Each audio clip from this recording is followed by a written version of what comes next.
وطالباتي والعقلين بكشيدن كوشيادن ونين شاندن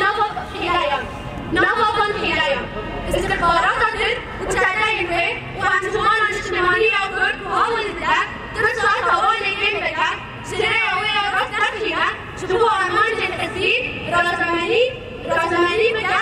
وبك تقويانا كشتر مدار كله شبوه داوي كنا من هوانا تشكيله خاجه يعقلينك دبي داوي داوي كلي ولا وعقلين شغل خلا فكرة تعلين بك عقلينك كار بكر هل هو عن بانك لهذا سوريا ديمقراطيك يكاجا هذا الرسالة عقلينك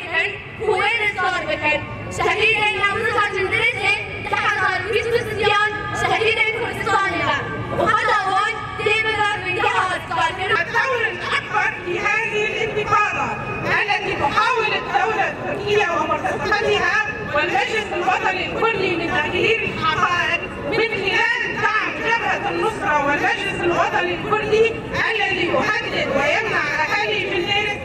ولإنهاء هذه الجرائم بحق أهالي عفرين الأصليين يجب إنهاء الاحتلال وإعادة عفرين لأهلها. لذا ندعو الأمم المتحدة والمنظمات الحقوقية والإنسانية ذات الشأن والدول المؤثرة في الشأن السوري القيام بواجبها الإنساني والأخلاقي والقانوني لحماية أهالي عفرين من المجازر الممنهجة والعمل على إخراج المحتل التركي ومرتزقته من عفرين. كما ندعو قوات سوريا الديمقراطية وقوات تحرير عفرين لتحريرها. شهداء نوروز جنديري عام 2023 هم شهداء كردستان وسيكون خطهم أساسا